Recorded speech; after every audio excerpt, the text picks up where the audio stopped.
Daphne opened her eyes and found herself standing at the entrance of the villa. The sunlight outside the window was so bright it made her feel dazed. She clearly remembered she had died on the operating table during childbirth, blood pooling beneath her, while Hogan stood outside the door, coldly ordering someone to push the baby she had just birthed back inside. Daphne, a familiar voice called from behind her. Daphne froze, then slowly turned around.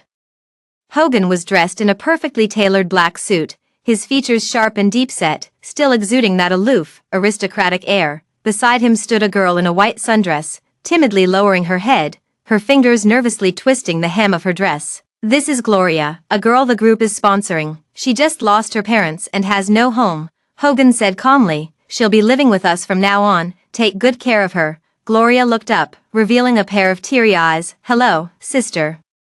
Please take care of me." Daphne's gaze fell on her slender neck where there was a faintly visible hickey. She suddenly smiled. So, she had been reborn on the day Hogan brought Gloria home. Understood. Daphne nodded calmly. Hogan frowned slightly, seeming somewhat surprised. "You're not angry?" Daphne smiled, her eyes cold and detached. "The poor girl is indeed pitiful. Why should I be angry?" Moreover, all the anger she could have felt had been exhausted in her past life. She and Hogan went from childhood sweethearts to walking down the aisle, sharing 7 loving years. He once flew through 3 countries overnight just to buy her a necklace. When she had a fever, he stayed by her bedside without leaving for a moment. When she couldn't sleep late at night, he put aside a cross-border conference call to watch the stars with her until dawn. Men in high society often keep a wife at home while indulging in affairs outside. But she always believed Hogan was the exception, the only man in this elite circle who would never betray her, until he brought home Gloria, until she saw the hickey on Gloria's neck. That night, she was in so much pain that she couldn't sleep at all. And in the end, she gave Gloria a sum of money and sent her abroad. But who could have thought that Gloria's plane would crash? From then on, Hogan completely changed. He forgot all the promises he had made to her. Forgot that he had said he would love her for a lifetime. The deceased Gloria became the white moonlight in his heart, and to take revenge on her, he would bring home a girl who resembled Gloria every day, indulging in revelry night after night. The cruelest part was that on the day she gave birth, he coldly ordered someone to push the baby back inside her, directly causing her death along with the child. Now given a second chance, she chose to let them be. "Daphne." Hogan's voice brought her back to reality. "You really don't mind, of course." Daphne took out a document from her bag, folded the upper part of it to reveal only the signature line, and handed it to Hogan. "I really like this house. If you buy it for me, I'll take good care of Gloria." Hogan froze for a moment, then laughed dismissively. "That's it." He didn't even glance at the agreement's contents before signing it directly. Daphne looked at the divorce agreement in her hand. Feeling a wave of relief wash over her, she put the agreement away and turned to leave. Hogan grabbed her arm. "Where are you going?" "Gloria just arrived. And you promised not to be angry. Why are you throwing a tantrum and running away now?" Daphne pulled her arm free, speaking calmly. "Didn't you ask me to take care of her? I'm going to buy some things for her." Hogan softened his expression, leaned down, and kissed her forehead. "You're always so thoughtful." He listed a series of Gloria's preferences. She likes jasmine fragrance, is lactose intolerant, and her pajamas must be made of silk. Don't get it wrong. Daphne's heart suddenly ached. These details, even she, as his wife, had never been remembered with such care by him. So by this time, he had already loved Gloria so deeply. It's just that she was too foolish in her past life, not realizing it sooner. She nodded calmly. "All right." After leaving the house, Daphne went straight to the law firm. "Mrs. Daphne, the divorce agreement has taken effect." The lawyer adjusted his glasses, his tone professional and detached. "According to the law, after completing the 1-month cooling-off period, you and Mr. Hogan can officially divorce and obtain the divorce certificate." Daphne nodded. 1 month. She would then have Hogan completely out of her life. She thanked them and walked out of the law firm. Subconsciously, she touched her abdomen, suddenly remembering that in her past life. It was around this time she discovered she was pregnant. A chill ran through her body, as if she had returned to that blood-stained delivery room.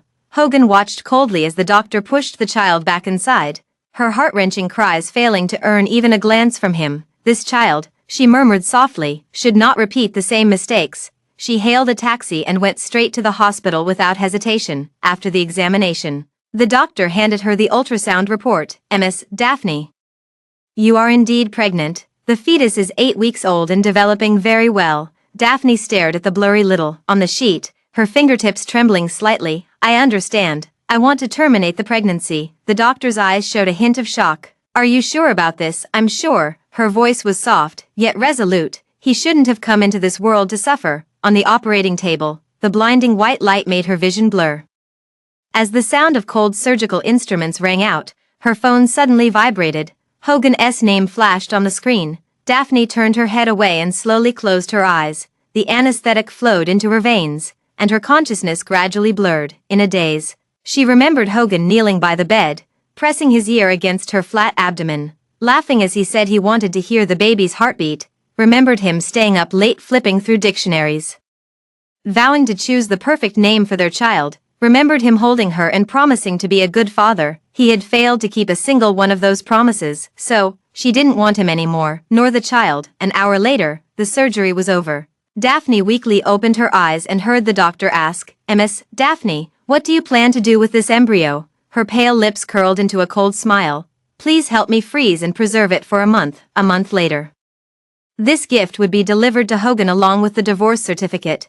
I wonder if he would feel even a fraction of her pain when he sees the child she personally gave up. After that, Daphne rested in the hospital for 2 days. During this time, she specifically arranged for someone to send a batch of light-colored bedding and daily necessities home, tailored to Gloria's preferences. She looked at her phone. The screen was clean, without a single message from Hogan. In the past, if she disappeared for more than 2 hours, Hogan would bombard her phone with calls. There was even a time when she just went for a facial, and he got so anxious he nearly called the police. Now, she hasn't come home for 2 days, and he hasn't even asked a single question. Daphne twitched the corner of her mouth and tossed her phone aside.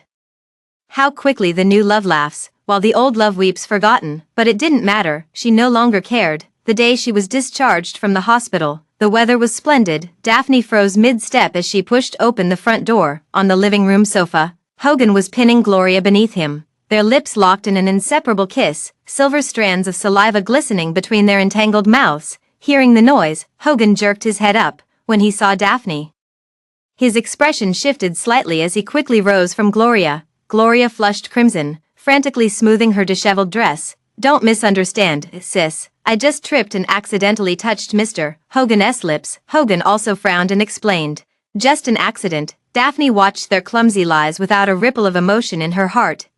I see." She nodded calmly, her face unusually pale from post-surgery weakness. Hogan finally noticed her unusual state. "What's wrong with you?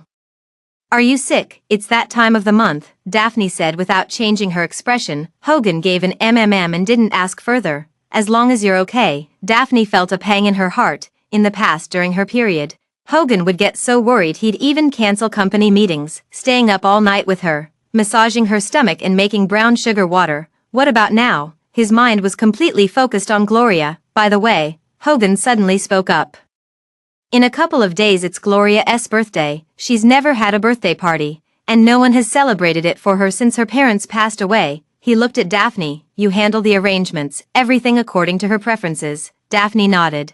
"I understand." As she turned to go upstairs, she heard Gloria's coquettish voice behind her, "Mr. Hogan." Then came the rustling of clothes and Hogan's suppressed panting. Daphne closed her eyes briefly and quickened her pace. On the day of the birthday banquet, the Ronald family villa was brightly lit. Daphne prepared Gloria an exceptionally grand celebration, with every detail, from the venue decorations to the food and drinks, exuding exquisite luxury. Guests arrived one after another, praising Mrs. Ronald for her generosity in hosting such a lavish birthday party for her husband's beneficiary. During the gift-giving session, Hogan presented Gloria with 3 gifts in front of everyone: the naming certificate for the Heart Nebula, the deed to Love Island, and an invaluable pink diamond heart-shaped necklace. The entire room erupted in an uproar. This isn't just a beneficiary, it's clearly the love of his life. Mr. Hogan is truly devoted to this Miss Gloria. Some even mistakenly believed Gloria was Mrs. Hogan, surrounding her with flattery. Mr. Hogan and his wife are so deeply in love. Gloria blushed crimson, shyly lowering her head without offering an explanation. Hogan's gaze, however, pierced through the crowd and settled on Daphne in the corner. For some reason, seeing her calm eyes, his heart suddenly tightened, and he quickly walked over. "Daphne," he said gently, "these gifts are just to make her happy. It's her first time celebrating such a grand birthday, don't overthink it. Daphne gazed at him quietly, suddenly recalling the year she was 16, Hogan confessing his love to her on a heavy snow day, back then.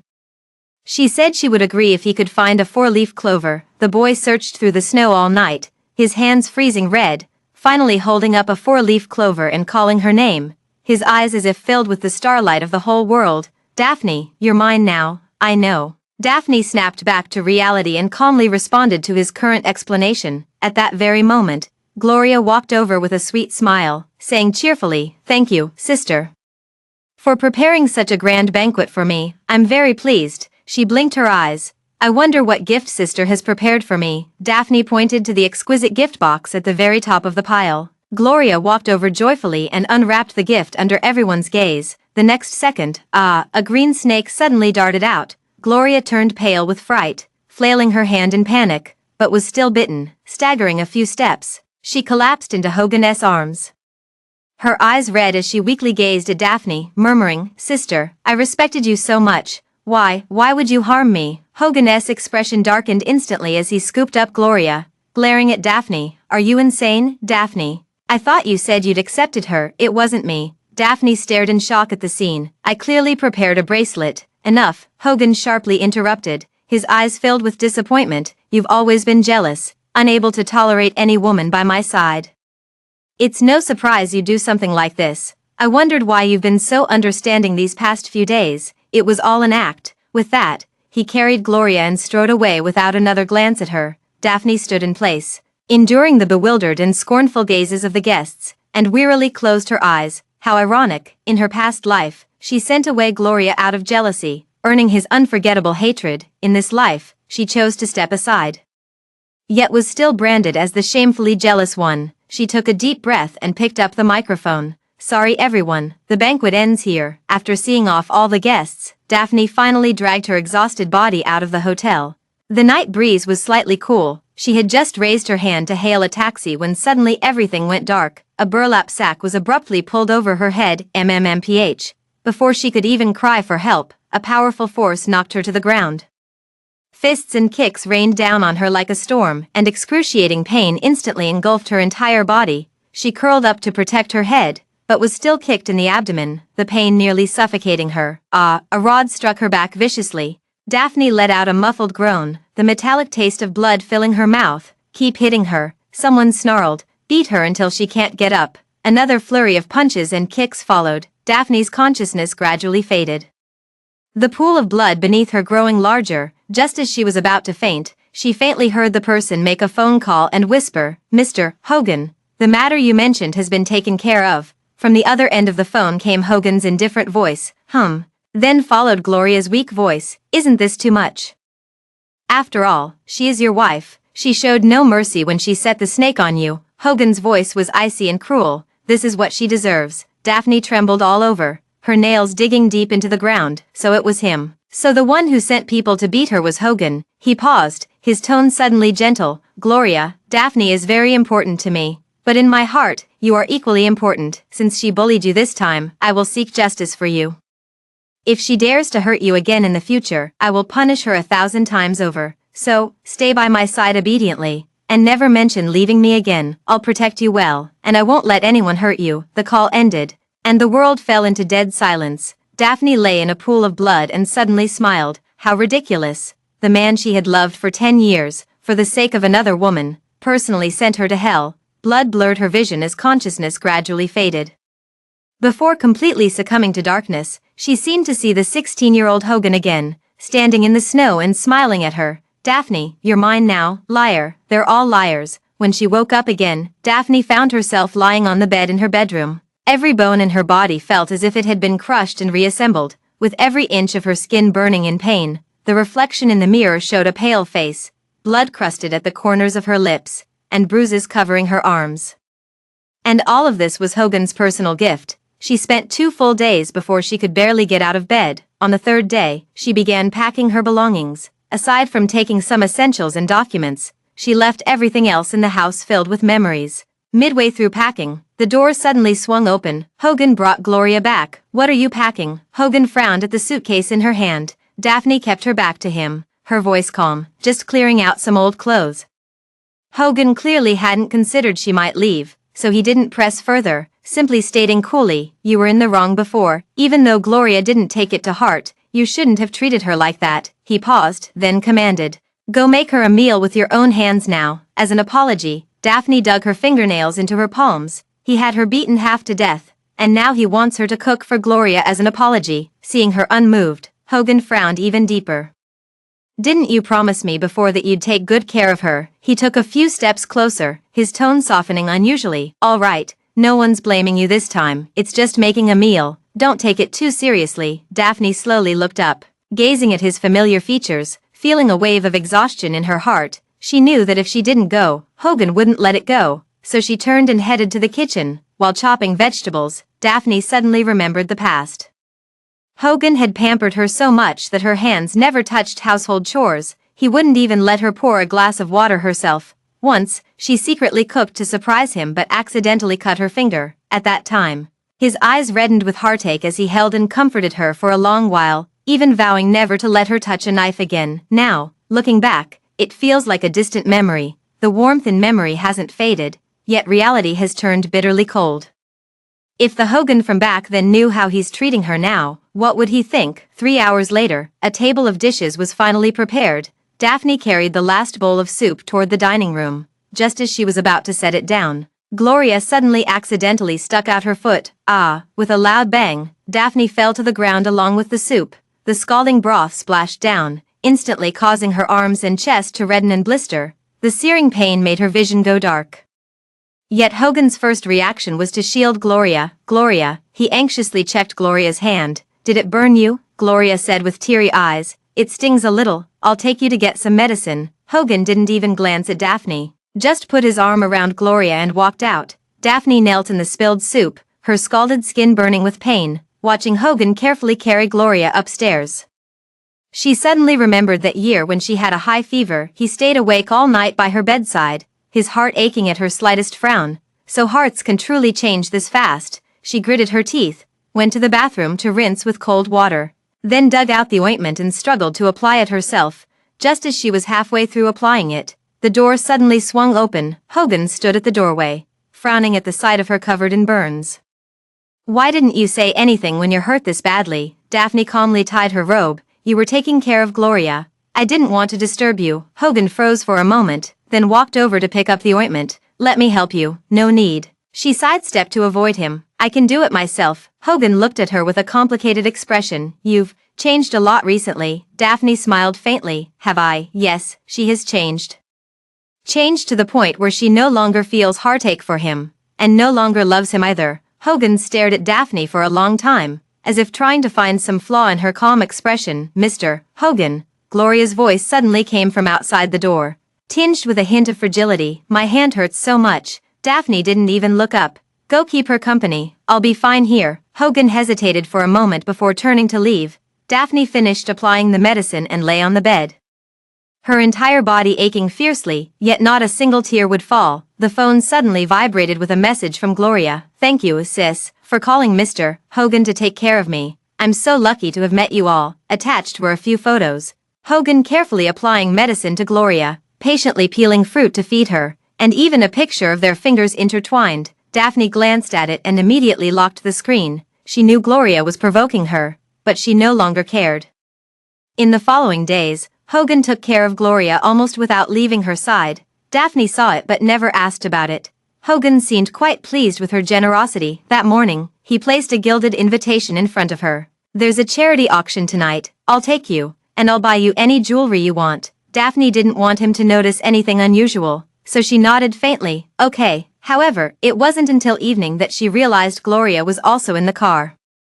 Gloria hasn't seen this kind of occasion before and wanted to come along to broaden her horizons, Hogan explained. Daphne twitched the corner of her mouth. It turns out this auction wasn't meant to please her at all, but was originally intended to bring Gloria along. She was just an afterthought. She gave a self-deprecating smile and silently climbed into the back seat. The charity gala was a scene of elegant dresses, perfumed hair, and clinking glasses. Gloria was curious about everything and never refused any toast. After a few drinks, her cheeks were already flushed. "Stop drinking." Hogan frowned and put his arm around her shoulder. Gloria pouted coquettishly. But I want to. No. Seeing Hogan remain unmoved, she simply tugged at his sleeve and swayed it. But if I don't drink when others toast me, it'll make them lose face. Hogan relented with a sigh and finally compromised, turning to Daphne to say, Daphne, you'll be her drink shield. Drink all the toasts meant for her. If she gets drunk, she'll be hard to handle when she acts up. After a pause, he added, at the auction later. Whatever jewelry you fancy, I'll buy it for you. Daphne silently watched him. The man who once wouldn't let her touch a drop of alcohol now wanted her to drink for another woman. And the so-called compensation was to fob her off with jewelry. She couldn't take it anymore and was about to get up and leave after putting down her glass. Hogan suddenly grabbed her wrist, his eyes turning cold. I just helped her block a few drinks. Must you make such a scene? At that very moment, someone else came over to propose a toast. Hogan directly pushed the glass in front of Daphne. Drink it. Daphne knew she wouldn't be able to leave without drinking it, one glass after another. The strong liquor burned her throat, churning her stomach into turmoil. She forced herself to keep drinking until halfway through the banquet, finally unable to hold back and rushed to the restroom. Ugh, she leaned over the sink, vomiting violently until everything spun, her stomach cramping as if being twisted by a knife. Sister, are you okay? Gloria's voice suddenly came from behind. Daphne looked up, and the mirror reflected Gloria's clear smiling face. With not a trace of drunkenness left these days, you've been watching helplessly how much Mr. Hogan cares about me. It must have been heartbreaking, right? Gloria stood behind, smiling sweetly. Daphne had no time to engage with her. Leaning on the sink to steady herself for a while, she finally spoke slowly. You're overthinking it. Whatever is between the two of you has nothing to do with me. Still so stubborn, Gloria chuckled. I came to tell you that this is far from enough. After tonight, Mr. Hogan will value me even more. Just wait and see the show. Daphne knew she was probably up to some mischief again, but her stomach hurt too much to bother with her games. She turned to leave. She needed to get to the hospital quickly for gastric lavage. However, just as they reached the hotel entrance, a screeching brake sound suddenly erupted. Bang! A black car lost control and crashed toward Hogan, who was about to get in at the critical moment. Gloria didn't hesitate to lunge forward, pushing Hogan away, but she herself was sent flying several meters and landed heavily on the ground. Gloria, Hogan rushed over in panic, lifting Gloria from the pool of blood. Gloria weakly opened her eyes, blood trickling from the corner of her mouth. Mr. Hogan, as long as you're unharmed. Daphne stood not far away, suddenly understanding the good show Gloria had mentioned earlier, a self-inflicted injury scheme. A meticulously planned car accident, all just to make Hogan completely let her into his heart. The night breeze brushed through Daphne's hair as she watched Hogan frantically carry Gloria into the ambulance. Without even sparing her a glance, she thought, after tonight, Gloria's place in Hogan's heart would likely be unshakable. But none of this had anything to do with her anymore. Daphne went to the hospital alone to have her stomach pumped, after the procedure. She leaned weakly against the bench in the hospital corridor, her face pale. A burning pain still lingered in her stomach as she closed her eyes, breathing cautiously. Suddenly, someone grabbed her wrist fiercely. Daphne, Gloria's kidney has ruptured, and she's in critical condition. You're the only matching donor. Come with me now to save her. Daphne opened her eyes to see Hogan's bloodshot gaze. His suit was disheveled, his tie askew, his entire demeanor radiating urgency. Daphne spoke weakly. There's no need for panic. That car accident was staged by her. She'd never let herself come to real harm. Nonsense. Hogan raised his voice sharply. Gloria is far too innocent for such schemes. She got hurt saving my life. His grip tightened around her wrist, knuckles whitening. This is life or death. You must save her now. Daphne looked at the man who had once cherished her dearly, her heart aching with each beat. I just had my stomach pumped. The risk of surgery now is too high. Then what about Gloria? Hogan nearly shouted. She got hurt saving me. If she dies, I'll never forgive myself. Daphne watched his outburst and suddenly remembered her past life. Gloria after the plane crash. Hogan went mad with revenge against her. He brought back one girl after another who resembled Gloria, indulging in nightly revelries. Even on the day she gave birth, she couldn't go through it again. All right, Daphne suddenly laughed, her eyes reddening with the effort. I'll give her my kidney. Hogan was stunned, seemingly unprepared for her sudden change in attitude. But he had no time to think further, hastily calling the doctor to arrange the surgery. After the surgery, Daphne woke up in the hospital room, her entire body aching as if it had been crushed and reassembled. Hogan rarely sat by the bedside, holding a bowl of porridge. "Daphne, you're awake. Thanks to you for saving Gloria this time. I bought you some century egg and lean pork porridge. Have it while it's hot." He scooped a spoonful and brought it to her lips. Daphne looked at the bowl of porridge and suddenly smiled. "I'm allergic to century egg and lean pork congee. This is Gloria's favorite, isn't it?" Hogan's hand froze mid-air, a flash of embarrassment crossing his face. "Wrong bowl. I'll go change it for you." "No need." Daphne turned her face away. "I just want to rest alone. You should go keep Gloria company."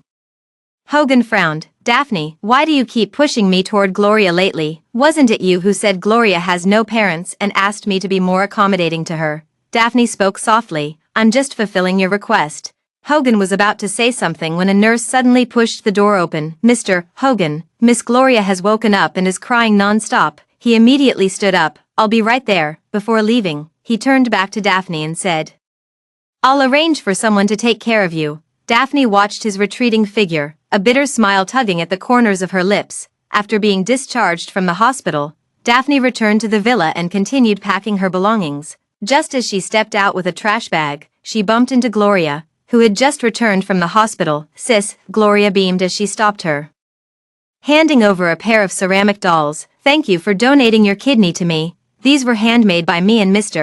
Hogan as a token of our gratitude." Those dolls, one resembling Gloria and the other like Hogan, were nestled closely together. Daphne shook her head. "I don't want it. You keep it for yourself. If not this, then what does sister want?" Gloria asked in a surprised tone. "Are you still hoping that Mr. Hogan will love and cherish you?" She leaned close to Daphne's ear and smiled slightly. "But now he only loves me, and stopped loving you long ago. What's the point of your desperate struggle? You might as well step aside for me sooner." Daphne looked at her calmly. "Don't worry, I'll step aside soon." "Then why haven't you left yet?" Gloria suddenly changed her expression. "Isn't it just that you refuse to give up?" She abruptly grabbed Daphne's hand. "Since you refuse to give up, I'll help you recognize your place." The next second, Daphne was pulled by her and they both fell into the swimming pool. "Help, Mr. Hogan, help." Gloria flailed desperately in the water. Hogan heard the cries and rushed over, leaping into the pool without hesitation. Then, he swam toward Gloria. Daphne sank deeper into the water as the icy lake flooded her lungs. She watched as Hogan carried Gloria ashore, anxiously checking Gloria's condition. Just as her consciousness was about to fade, Hogan seemed to finally remember her. Hesitating to turn back and save her, "Mr. Hogan, I feel so sick." Gloria suddenly fainted in his arms. Hogan immediately picked up Gloria and rushed to the hospital without looking back, never looked at her again. When she woke up again, Daphne found herself lying in her bedroom. "Madam, you're finally awake." The servant's eyes were red. "Sir, he's gone too far. Not only did he refuse to save you, but now he's staying at the hospital with Miss Gloria, who has a fever, and won't even come back to see you." The servant choked up. "He even said that Miss Gloria is frail and wakes easily, so we shouldn't call him unless it's something major." Daphne smiled weakly. "He's not the same person he used to be. The young man who once cherished her dearly had long since died in her memories, so, whether he comes back or not, it doesn't matter anymore." Daphne, after recovering her health, the first thing she did was visit Lover's Bridge. The bridge is densely covered with love locks, each one engraved with her name and Hogan's. "Cover this bridge with them, and we'll be together in this life, the next, and the one after that." Back then, Hogan said these words with eyes full of tenderness, as if she were the most precious treasure in the world. But now, there's another person in his eyes, and she only wished to never see him again, not in this life nor the next. Daphne picked up the pliers, cutting those chains one by one.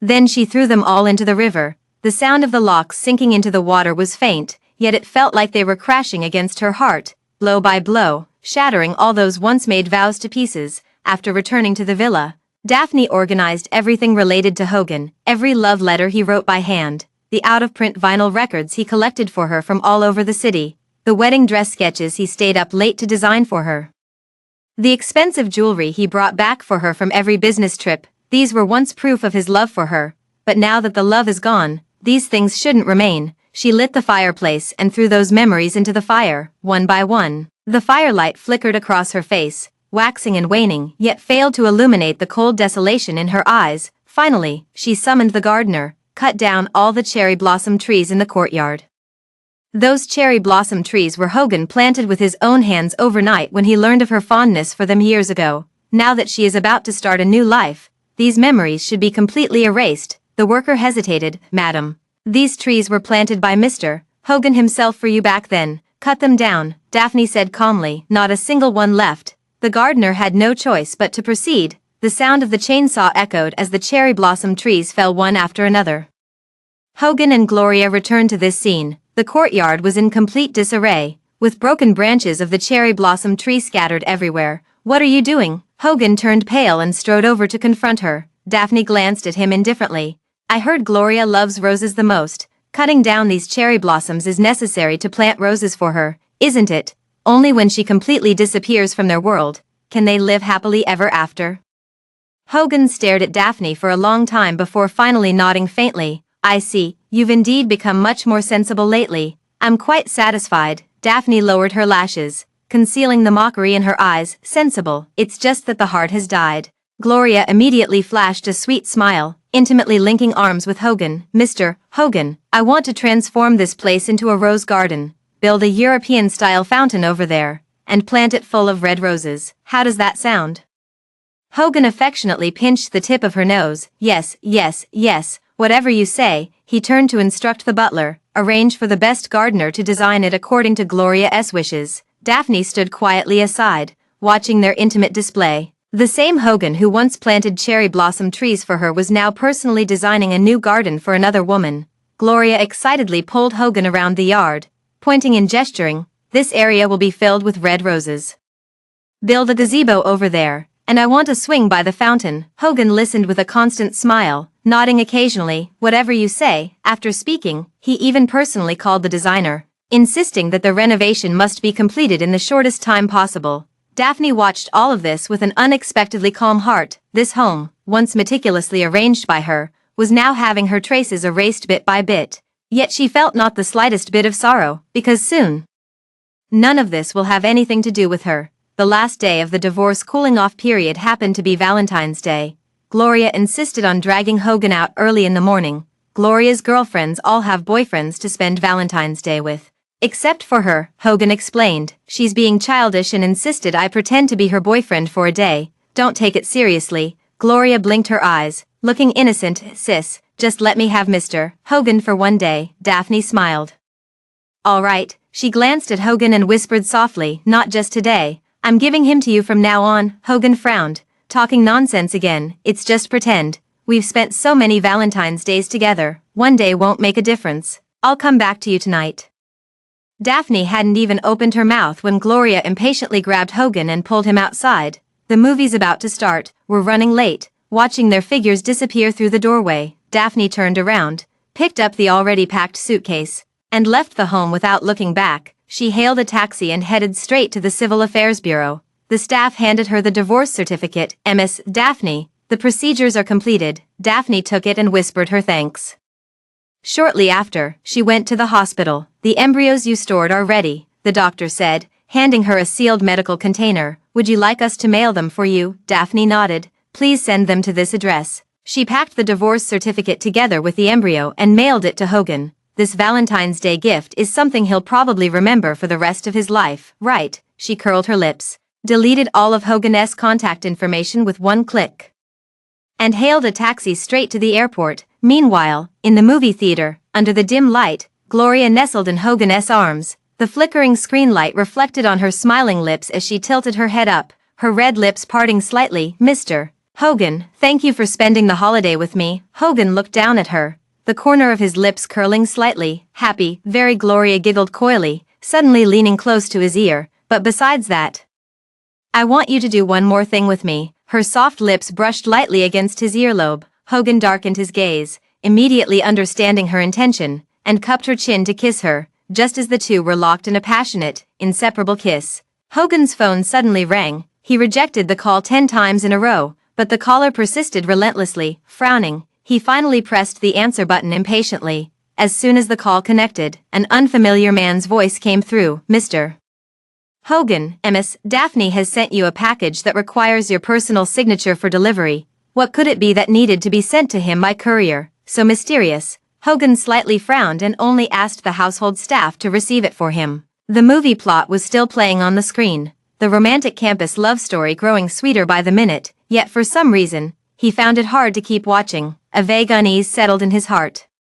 An emptiness, as if something profoundly important had been lost in that very moment. "Hogan, what are you thinking about? You promised to watch this movie with me for our date. Why aren't you paying attention?" Gloria tugged at his hand and shook it slightly. Pouting a little as she tried to recapture his attention, Hogan quickly snapped back to reality and shook his head. "Nothing, let's keep watching the movie." As he spoke, he pulled her into his arms, occasionally feeding her popcorn.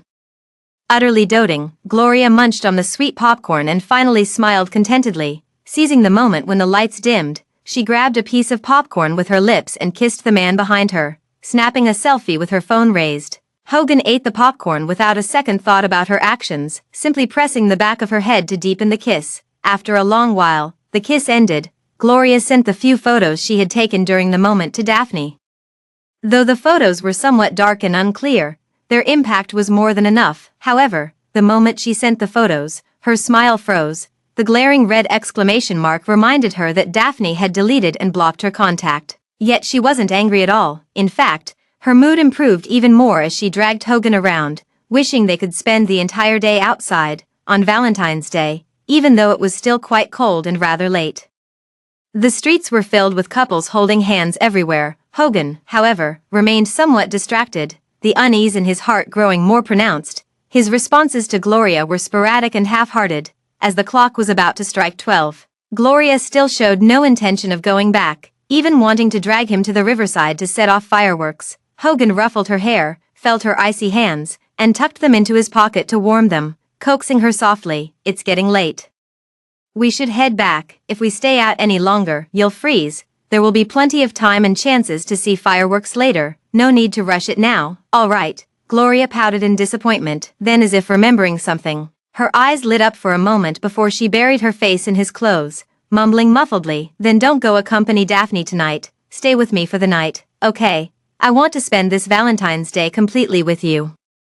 Wanting to return early to see what that package was, Hogan nodded casually and agreed. After returning home, the servants had already rested, and the package box was placed on the table, still unopened. The courier box wasn't very large, filled with many ice packs and insulated bags, even placed in a heated room. They hadn't melted yet. He instinctively furrowed his brows. After removing all the obstructive items, he caught sight of a somewhat glaring dark red booklet, divorce certificate. Hogan could hardly believe his eyes, his hands trembling as he held the divorce certificate. Forcing herself to open the divorce certificate, she saw his single photo stamped with an official seal, and the divorce date written on it happened to be Valentine's Day. Clutching the divorce certificate, he felt waves of darkness clouding his vision. "Daphne, are you joking with me? Or are you just being spiteful?" "That joke wasn't funny at all," Hogan said with a dark expression, gritting his teeth. He also stormed upstairs to their bedroom with angry strides. However, the moment he opened the door, Hogan froze in place again. In the bedroom, all of Daphne's personal belongings had vanished. The vanity table was bare. Half of the walk-in closet was empty, and her toiletries in the bathroom had disappeared completely. For a moment, Hogan almost thought he was hallucinating. It wasn't until he had checked repeatedly that he realized everything before him was real.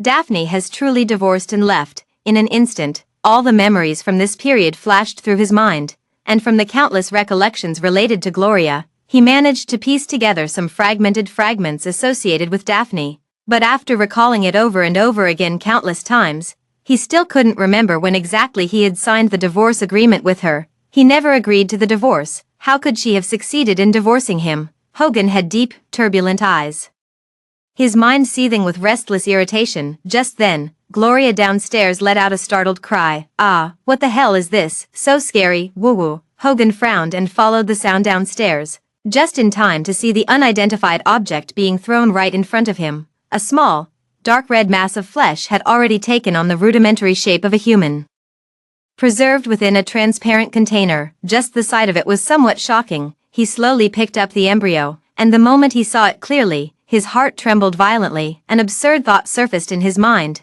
Could this be a child? At this thought, Hogan's heart raced unusually fast. With a faint ache, Daphne had their child and aborted it. How could she be so heartless? Looking at that tiny, pitiful embryo, Hogan felt both heartbroken and furious, before he could even think carefully.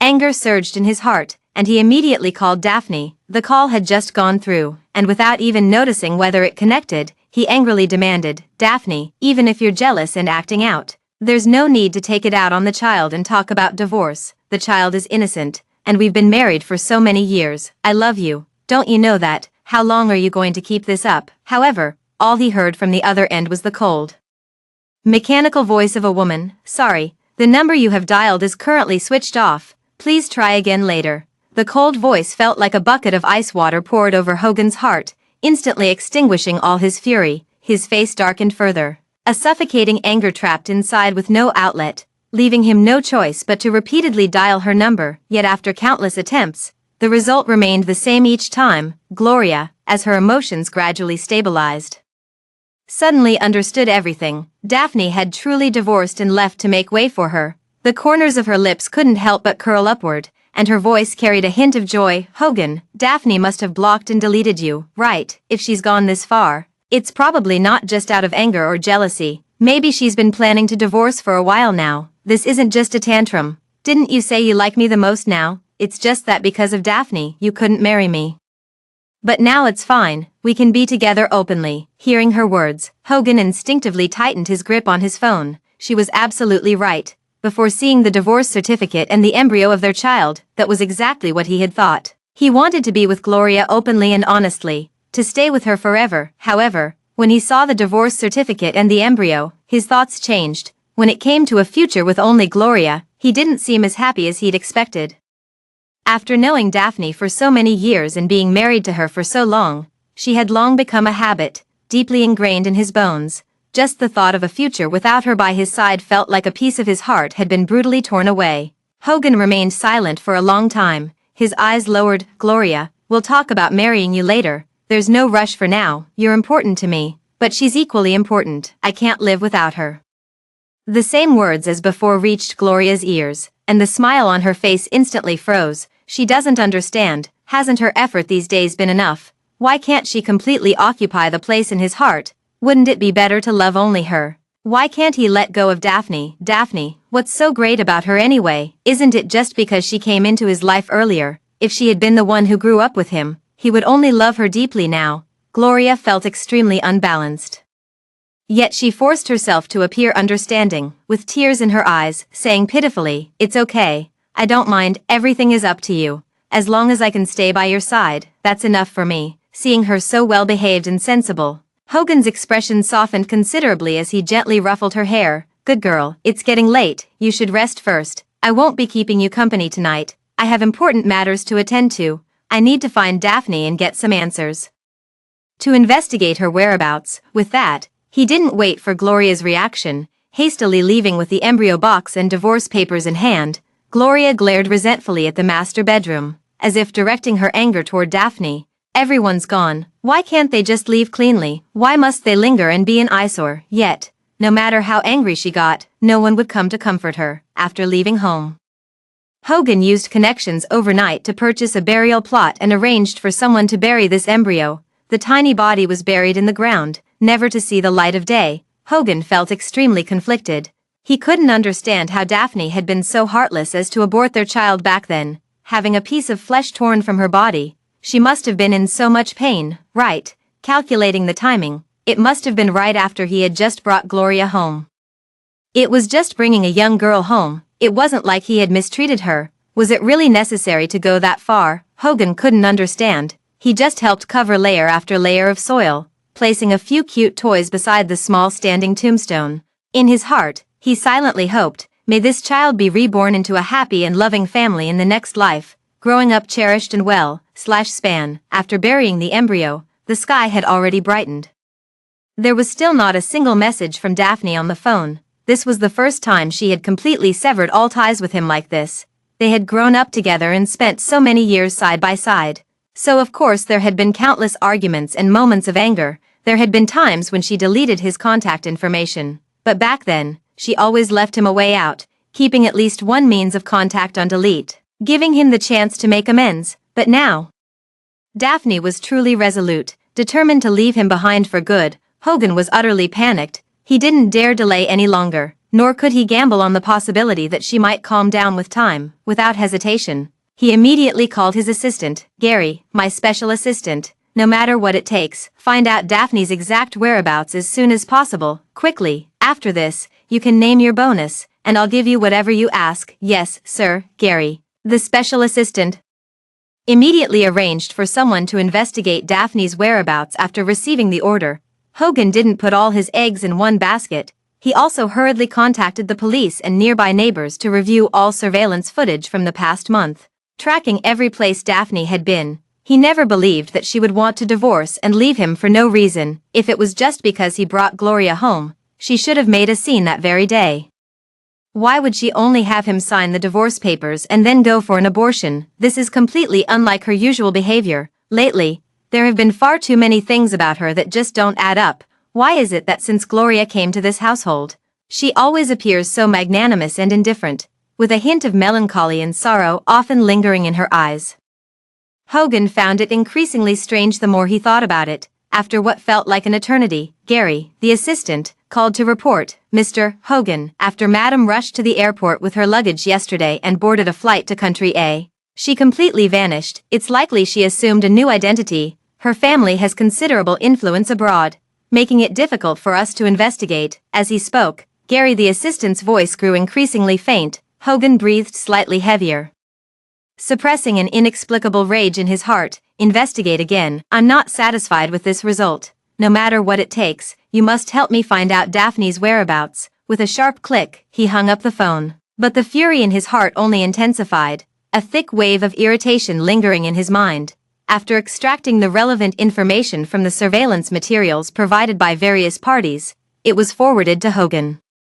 The auction house owner couldn't resist adding a few extra words. "Mr. Hogan, that little lover of yours is no good. She's quite the manipulator. It's fine to have some fun, but don't let her trick you. There's one video my wife took in the restroom. Not from surveillance. You'd better take a good look at it." He didn't press further, stopping just at the right point. However, Hogan was no fool. Hearing these words, his heart sank, and his sharp eyes narrowed slightly. Subsequently, he meticulously reviewed all the compiled surveillance footage countless times in chronological order.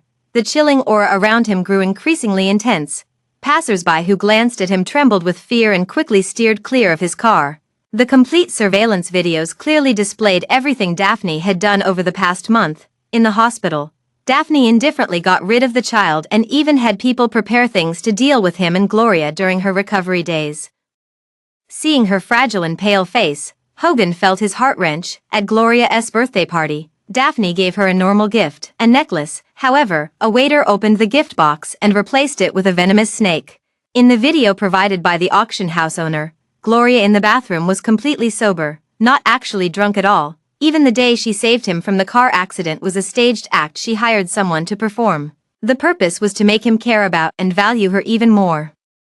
Reading this, Hogan felt as if he had fallen into an ice cellar, his heart sinking to the bottom. His eyes continued to scan the following content numbly. Gloria on the day of her discharge, deliberately provoked Daphne, who was going out to throw things away, and pushed her into the lake, jumping in herself as well. And what did he do that day? Without hesitation, he saved Gloria, not sparing a single glance for Daphne. Hogan felt a sharp pain in his chest that made it tremble. Leaving him almost breathless, smack, he slapped himself in self-reproach. "I'm sorry, Daphne, it's all my fault. I misjudged people and harmed you. I'm sorry." Yet, no amount of apologies could change anything, for the one who truly needed to hear them would never appear before him again. After watching these videos countless times, Hogan felt his heartache turn numb, his eyes darkening with a dangerous fury brewing within. On his way home, he had no idea how many red lights he ran through. With only one thought left in his mind, with a loud bang, Hogan kicked open Gloria's door, his eyes as cold as knives. Gloria was momentarily stunned, rubbing her eyes in confusion before asking groggily, "Hogan, did Daphne's sister upset you again? Why are you in such a bad mood?" "Daphne didn't upset me. The one who really upset me is you," he said coldly, his face expressionless. "What? How could I, possibly?" Mid-sentence, a servant poured a basin of ice-cold water over her. Gloria was instantly chilled to the bone, her teeth chattering, and her confusion grew even greater. Before she could continue asking, Hogan grabbed her hand. dragged her to the lakeside, and pushed her head into the water. The icy lake water rushed into her lungs, burning her airways with a searing pain. Woo-woo. Gloria struggled desperately without understanding why, her blood running cold as the world blurred before her eyes, after what felt like an eternity. Just as she was about to suffocate, he suddenly yanked her hair and dragged her ashore. Cough, cough. Gloria had bloodshot eyes, coughing as if her lungs would burst. Before she could beg for mercy, she was plunged back into the lake again. After countless repetitions, Gloria's struggles grew weaker and weaker, until she finally gave up resisting altogether. She couldn't understand. Just last night, Hogan had been as gentle as ever when he left the house. How could everything change after just one trip outside? Could it be that he knew everything? At the thought of this, Gloria felt a terrifying panic in her heart. For a moment, she even considered feigning unconsciousness, playing the victim to let this matter pass. However, Hogan gave her no such opportunity. Call the private doctor to keep her alive. Don't let her die or faint. This torment is far from over. Before long, the private doctor arrived and quickly helped Gloria expel the water she had choked on. He also administered a few injections to stabilize her condition. Gloria gradually regained consciousness and, for the first time, saw Hogan's gloomy face, trembling uncontrollably with fear. Her voice quivered slightly. Hogan, Mr. Hogan, I don't understand why you're treating me like this. What exactly did I do wrong? Did Daphne's sister make some demand before she'd agree to come back? If she really hates me that much, then I'll just leave, feigning pitiful distress. She silently wiped away her tears, her eyes timid and fearful. It was precisely this appearance that had deceived him into harming Daphne. Hogan's eyes turned cold as he gripped Gloria's chin with such force that it nearly crushed her jaw. Stop pretending to be pitiful and wronged. It won't work on me. I know everything you did to Daphne. How much longer do you plan to keep lying to me? He angrily pushed her away. Gloria fell heavily to the ground, her heart filled with immense panic and fear. No, it wasn't me. It's all a misunderstanding. I didn't do anything. I didn't lie to you. You have to believe me. Those were all Daphne's tricks to deceive you. We're all caught in her schemes now. She's just waiting for you to drive me away so she can reconcile with you. You said you'd love and trust me forever. In panic, she knelt on the ground, clutching Hogan's pant leg as she desperately tried to convince him. Hogan pinched the bridge of his nose, feeling that she was utterly despicable. Even at this point, she was still lying. In the past, he must have been blind to have fallen for such a woman. He was extremely irritated and didn't want to argue with Gloria anymore. The facts and evidence were already clear, and further entanglement was pointless. With a loud thud, he mercilessly kicked Gloria away, his demeanor icy to the extreme, leaving only one sentence behind: take her away and torture her thoroughly. She must experience 1,000 times the suffering that Daphne endured in the past. Several burly bodyguards quickly nodded in acknowledgement. They immediately dragged Gloria away and threw her into a pitch-black basement. Gloria was blindfolded, with her hands and feet bound, and hung suspended in the air like a punching bag. No one knew how many bodyguards were in the basement. As they came at her one after another, kicking and punching, they treated her as nothing more than a lifeless punching bag. Thud. Fist after fist landed on her body. Gloria felt as if her internal organs were being rearranged, a strong metallic taste of blood flooding her mouth. Excruciating pain surged through every limb, wave after wave, with no end in sight. Stop. Do you know who I am? I'm Mr. Hogan's girlfriend, and I'll be his wife someday. He's just a little angry with me right now. You can't treat me like this. If you value your lives, let me down now. Otherwise, once I've smoothed things over with Mr. Hogan, I won't let any of you off the hook. Hearing this, the bodyguards hesitated for a moment, almost swayed by her words. However, one of the smarter bodyguards spoke up to steer the situation. Don't listen to this woman. We've already started beating her. It's just a matter of hitting her a few more or a few less times. Even if Mr. Hogan reconciles with her later, she'll definitely hold a grudge and seek revenge on us. But whether she'll even live to see that day is uncertain. We're Mr. Hogan's bodyguards, not hers. We should follow Mr. Hogan's orders, even if she tries to settle scores with us later. If Mr. Hogan is unreasonable, there's no way we can escape, but if he's reasonable, he won't hold our mistakes against us. Never mind what she says, let's beat her first and think later. No one can predict what'll happen in the future. The others all found this reasoning sound and turned their gazes back to Gloria, their eyes now tinged with resentment, though she couldn't see it, this time. The bodyguards no longer held back. using their full strength to Gloria with punches and kicks, yet still controlling not to kill her. After who knows how many blows, Gloria was numb from the pain. And the threats from her mouth gradually turned into faint, barely audible pleas. Let me go. I really can't take it anymore. If you keep hitting me, I'll really die. I don't want to die. Even though no one was hitting her anymore, she still felt as if someone was, both in pain and terrified, unable to hold back her tears any longer as they poured out uncontrollably. At this moment, Hogan walked unhurriedly over to Gloria, taking a few moments to admire her pitiful state.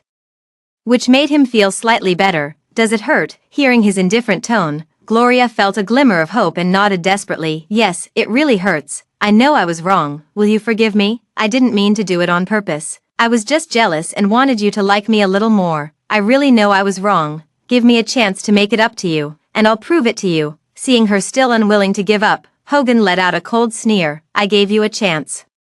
But who's going to give me one? He tightly gripped Gloria's neck, his arms straining so hard that veins bulged. Daphne has completely cut ties with me and has no intention of ever coming back. What do you expect me to do? As he spoke, his hand kept tightening, wishing he could strangle Gloria right then and there to bring Daphne back. Gloria struggled weakly, her vision darkening in waves, her body and heart aching. A tear of despair rolled down her cheek.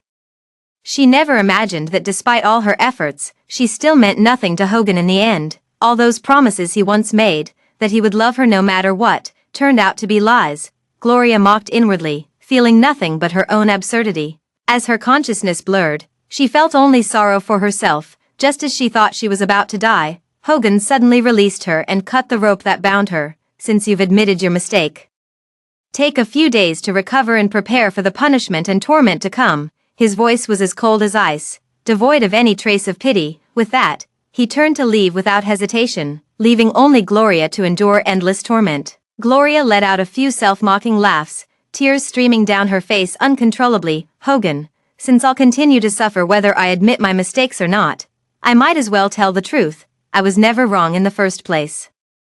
I've only been fighting for what I wanted all along. The one who's truly at fault here is you. I was living just fine, enjoying the Ronald family's support with a bright future ahead. But why did you have to provoke me? If you didn't like me, you could have simply rejected my advances. Why did you have to lure me in only to deliver a fatal blow when I was completely disoriented? You can't bear to let go of Daphne, yet you want to keep me by your side. The world doesn't offer so many perfect scenarios where you can have it all. The reason I harmed Daphne like that was entirely because of you. It was you who fueled my ambition, you who turned me into what I am now, she screamed at Hogan recklessly, shedding all traces of her usual timidity. But that wasn't all. Seeing Hogan stop in his tracks, she continued, Hogan, you've reached this point where Daphne abandoned you, and you totally deserve it. You're the one who drove her away.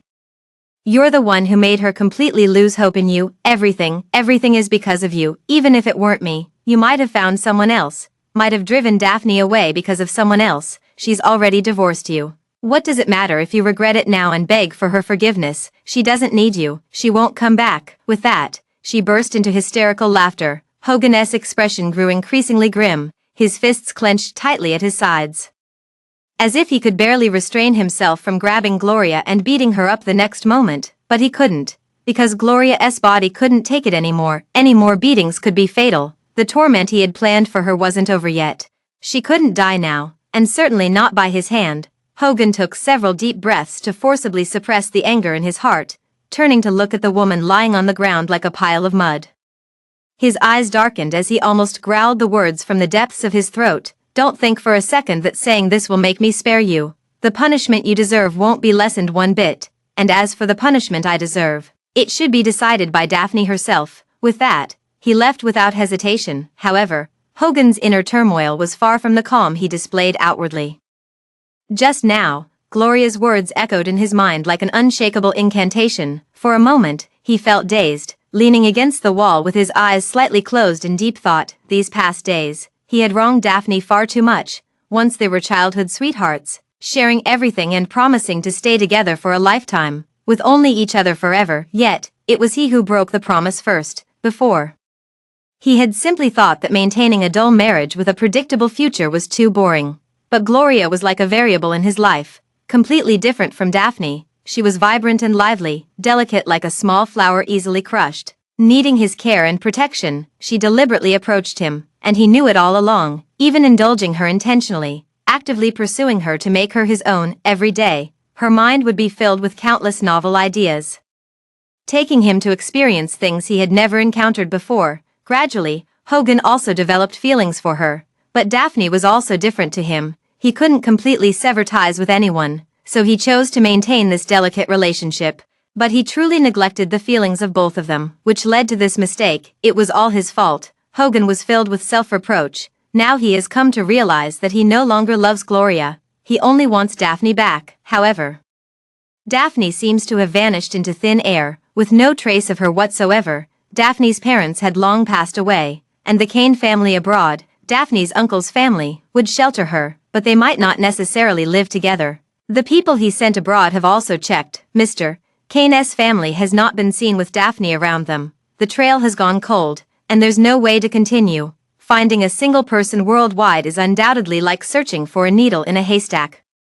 But Hogan had no other choice. In the end, he boarded a plane to Country A to meet Mr. Kane's family, hoping they could help him and provide some leads. However, when the plane was halfway through its journey, the sound of commotion gradually began to spread.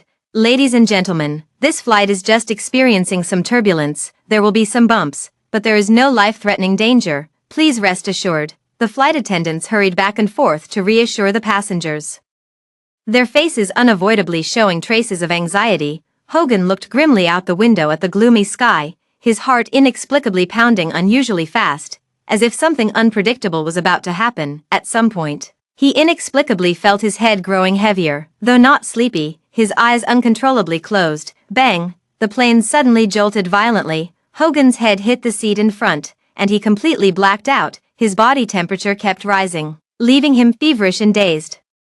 In his dazed state, Hogan only felt countless unfamiliar memories flashing through his mind. Those memories seemed to belong to him, yet also didn't. Countless fragmented pieces flashed wildly through his mind, like scenes from a movie, allowing him to witness what felt like a lifetime from a parallel version of himself. That Hogan had a huge fight with Daphne the day after bringing Gloria home. The reason was she had given Gloria a sum of money to send her abroad. But just hours later they received news of Gloria's death. Gloria died in a plane crash on the departing flight. Hogan went completely mad, forgetting all his love for Daphne. To take revenge on her, he brought home a girl who looked like Gloria every day, spending passionate nights with them. He didn't want to be like this, but Gloria was dead. Unable to forgive Daphne, he could only endure the pain in his heart and torment her in every possible way. The moment he learned that Daphne was pregnant, a flicker of hope stirred in his heart. He even couldn't help but think that if Gloria hadn't met with misfortune, he would have eagerly anticipated the arrival of this child. However, Gloria was no longer here, and he couldn't bear to watch Daphne give birth to this child. He didn't want to let her go, so, on the day of her delivery, he coldly ordered someone to force the newborn back inside, mercilessly watching as she died before his eyes with the unborn child. But when Daphne had completely stopped breathing, her body cold and stiff, Hogan felt an emptiness in his heart. Finding no solace at all, he felt not a shred of satisfaction from revenge, only unbearable agony. Thus, at the very moment Daphne and their child were laid to rest, he gripped a knife and plunged it into his own heart. Excruciating pain radiated from his chest as Hogan clutched desperately at his heart and suddenly opened his eyes. He took a deep breath, the sharp pain still lingering in his body as if it had never left, making him break out in a cold sweat. The flight attendant noticed his condition and asked with concern, "Sir, are you all right? Do you need medical attention?" "No need." Hogan shook his head with a cold expression. The flight attendant felt slightly relieved but still gently reassured him, "Sir, the turbulent part of the flight is over now. The rest of the journey will be smooth, so please don't worry, just relax and take deep breaths." He nodded casually, unable to resist rubbing his throbbing temples. The images in his mind were chaotic to the extreme, making him feel as if his head was about to explode. It was as if another force within his body was struggling against him, fighting for control over it. Hogan turned pale, his expression shifting repeatedly before he finally headed to the bathroom. After washing his face, he stared grimly at his reflection in the mirror. "Who the hell are you?" Suddenly, an unfathomable sadness spread across his face in the mirror, and he spoke softly. "I'm another version of you. Didn't you just witness my entire life? Now it's my turn to see your experiences in this lifetime." Hogan took complete control of the body. Reviewing all the memories of this lifetime at the fastest speed possible, he weakly braced himself against the sink, his face full of mockery. It turns out that in his past life, he was nothing but a complete joke. He had Gloria take revenge on Daphne countless times. In this lifetime, Daphne must have been reborn, which is why she no longer chose to send away Gloria but instead completely abandoned him. Yet in this life, it was him and Gloria who hurt her the most.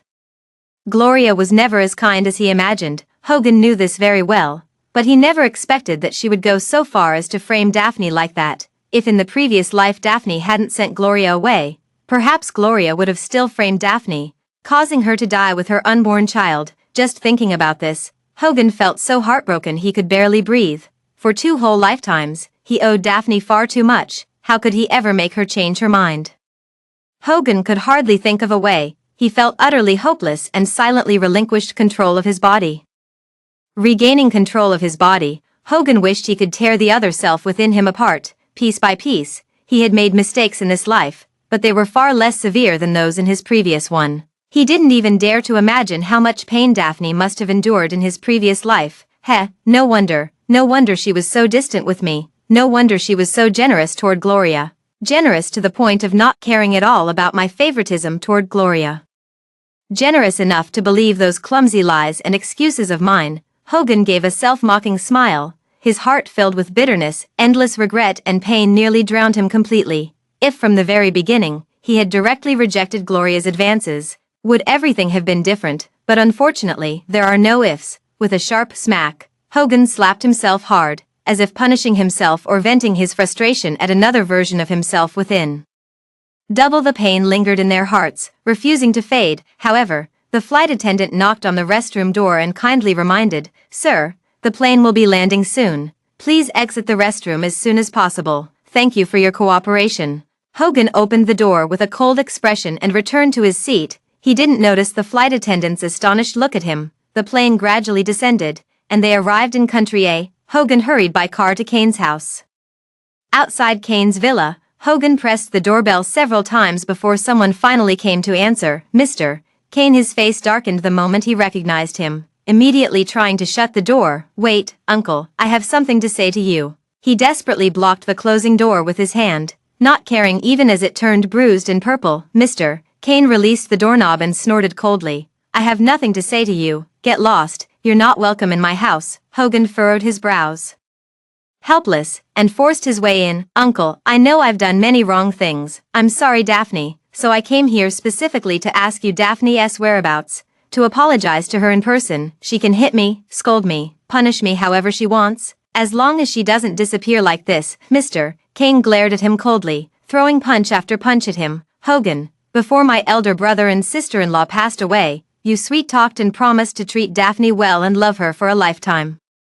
When they died, you swore to take good care of Daphne, but look at you now. How have you been treating her? Do you know how utterly exhausted she looked when she came abroad to find us? She is the Kane family's eldest daughter. Even if she never married, she could have lived a happy life with the family's substantial wealth. Even without my brother and sister-in-law, we, our whole family, would have raised her as our own daughter. It was only after your countless promises to treat her well that we agreed to let her marry you, yet all you've given her is pain." Mr. Kane raged furiously, his eyes bloodshot with anger, as if he wanted to beat Hogan to death on the spot. It wasn't until Hogan spat out a mouthful of blood that Mr. Kane gradually came back to his senses. The aunt hurried over upon hearing the commotion to mediate, pulling Mr. Kane away. She frowned as she checked her husband for any injuries, only relaxing after confirming he was unharmed. However, when she turned to look at Hogan, her expression became somewhat disdainful. "Hogan, you and Daphne aren't a good match. Now that you're divorced, it's for the best. You made a mistake, so find a way to atone for it yourself. With your capabilities, even if you don't see Daphne, there must be ways to show her your sincerity. If Daphne is no longer angry, she'll naturally appear before you. We promised her we wouldn't reveal her whereabouts, so please don't make things difficult for us." Auntie's voice was gentle, but her attitude wasn't as warm as before. In the past, Hogan had visited them with Daphne. Back then, Mr. Kane wasn't particularly affectionate, but he was still somewhat satisfied with him. Aunt was quite satisfied with him, treating him warmly and even helping him coax an angry Daphne. But now that they're divorced, Mr.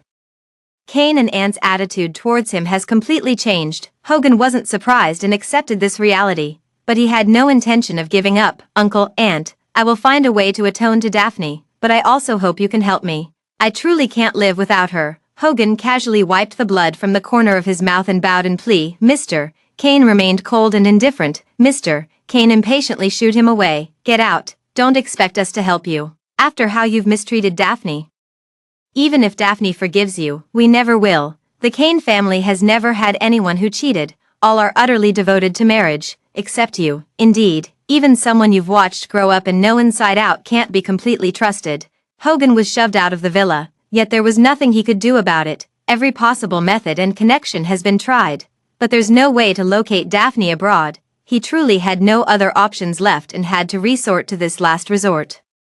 Even after being driven away, he still refused to give up. Shouting loudly at the closed door, he said, Uncle and Aunt, I'll come back to ask for your help again. I'll show you my sincerity. After saying this, Hogan waited for a long time but received no response. With no other choice, he had to leave for the time being. At the same time the next day, Hogan appeared again outside the Kane family's villa, pleading with Mr. Kane and his wife for their assistance. For 5 consecutive days, he stood outside the door undeterred by wind or rain, repeating the same words. Meanwhile, all companies and stores under the Ronald Group were broadcasting an apology video of his. Even several Daphne's favorite luxury brands played the apology video in their stores worldwide. Daphne, if you can see this video, I hope you'll take a few minutes to listen to this heartfelt apology. I regret my actions and have realized my mistakes, whether in past lives or this one. I owe you countless sincere apologies. I'm sorry. The Gloria who bullied you before Gloria has received the punishment she deserved. Now, I want to leave my punishment to you. You can torment me in any way you wish, and I will accept it all. The only thing I don't want is to lose you again. If you don't reply to me, then in the first month, I will break my own leg as an apology to you. After my leg heals, I will have someone break my hand. Once my hand heals, I will stay in a water dungeon for 3 days and 3 nights. I will repay everything I owe you, one by one. Please forgive me. The apology video played on repeat, and countless people around the world witnessed this sincere apology. The crowd buzzed. What kind of mistake did this Mr. Hogan commit to harm himself like this? It must be some fundamental wrongdoing. It must be. He mentioned Gloria. Maybe he teamed up with that Gloria to bully his wife. He'll regret it after she's gone. But what's the use of being wise after the event? If he had tormented his wife a little less back then, maybe she wouldn't have left so heartlessly. He deserves what he's getting now. If his wife sees this video, she better not soften and forgive him. Who says otherwise? Sympathizing with men brings a lifetime of bad luck. I followed the gossip. This Hogan totally deserves it. He used to market himself as a loving husband, but then he openly brought his mistress home and even made his wife serve them. Immersive translate. Countless comments are condemning Hogan, and the stock price of the Ronald Corporation has been affected as a result. Assistant Gary nervously called him and couldn't help but ask, Mr. Hogan, are you sure you want to keep this apology video playing? The company's stock price keeps falling, and many employees have even resigned over this. Maybe there's another way to apologize to Mrs. Hogan. Hogan didn't seem to care, only frowning and retorting, no other way. Do you have a better idea? Hearing this, Assistant Gary immediately fell silent, stammering for a long time without managing a word. He impatiently pinched the bridge of his nose. Don't worry about it. Let those who want to leave go. If the company's stock falls, so be it. I don't care about the money. It's just money. I can earn it back later, but I can't lose Daphne. Seeing that he couldn't be persuaded, Gary, the special assistant, had no choice but to give up. Hogan kept checking his phone messages, trying to contact Daphne. Yet all he received in return was a red exclamation mark. She probably hasn't seen the video yet. Yes, that must be it. Just wait a little longer. She'll see it eventually. She loves him so much, she wouldn't bear to see him hurt when he's actually injured. She'll definitely feel heartbroken when she sees it. He deceived himself with self-talk. 3 days passed in a row. Hogan still hadn't received any response. His apology video had spread almost everywhere online, no matter how isolated she was from the news. She should have seen his apology video by now, yet she still hadn't responded. Hogan didn't hesitate at all and ordered the bodyguard to break his leg. The bodyguard hesitated, not daring to act. Mr. Hogan, are you sure you want to break your own leg? Is such a harsh way of apology really necessary? If it's not harsh, she will never forgive me. Do it. He calmly closed his eyes. The bodyguard couldn't bear to watch and turned his eyes away. Raising the baseball bat in his hand before swinging it down with force, bang, Hogan clenched his lips tightly, not letting out a single cry of pain, forcibly enduring all the suffering, but his face turned as pale as paper, and a layer of cold sweat broke out. An intense pain shot through his legs, and even breathing for a moment pulled at the pain. His expression changed several times, and finally, Hogan took control of the body's sovereignty. The pain came without the slightest reduction. Hogan expressionlessly called for a doctor to treat his wounds. After recording another apology video, he went in a wheelchair to Mr. Kane's doorstep. "Uncle, I've already uploaded the new apology video online. Daphne will see my sincerity. I hope you can help me." Mr. Kane and his aunt watched him through the floor-to-ceiling window, his leg in a cast and sitting in a wheelchair, their emotions somewhat complicated. They didn't respond to him but took a photo and called to ask Daphne. "Daphne, Hogan's apologies to you. You must have seen them all by now. If he keeps this up, would you forgive him?" To be fair, Mr. Kane and Aunt both disagree with Daphne forgiving him. A mistake is a mistake, even if Hogan changes this time. It's hard to guarantee he won't do it again. Someone who has cheated once won't restrain themselves to just this one time. In the future, they might get bored and cheat again, and by then she might only suffer double the pain. However, Daphne had always been soft-hearted, and they weren't confident enough to make decisions for her without hesitation. On the other end of the phone, Daphne calmly looked at the photos and apology video, her heart undisturbed. "Uncle, Aunt, I won't forgive him. No matter how he apologizes, it's useless. I won't turn back. The harm has been done. Even if he atones for his sins, the wounds I've suffered and the hardships I've endured will never fade. They'll always be there, reminding me of how cruel he once was to me. If he wants to apologize, let him. The pain he's experienced so far isn't even 1,000th of what I've endured. I'll never forgive him in this lifetime." Hearing this, Mr. Kane and Auntie were still somewhat shocked. They hadn't realized she harbored such intense hatred toward Hogan. However, her attitude also put their minds at ease. They breathed a sigh of relief and gently comforted her. "Daphne, let bygones be bygones. As long as you don't forgive Hogan, we'll help you handle his matters and make sure he never gets another chance to bother you. Have fun and relax outside. Just bring us back some nice souvenirs when you return. And if you meet someone suitable out there, you can bring them back for us to vet. Dating is fine, but marriage is out of the question. Marriage is exhausting and thankless. It's really not worth it. You can have fun with as many men as you want now. No need to tie yourself down to just one. Just be happy." Daphne didn't expect them to be so supportive. After a brief moment of surprise, she simply let out a light laugh. "All right, I'll be happy, don't you worry. It's just that I'm probably the most unconventional one in the entire Kane family.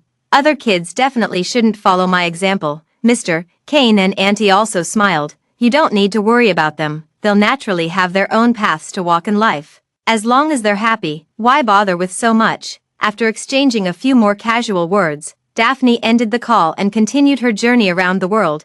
She used to stay only by Hogan's side, revolving around him all day long.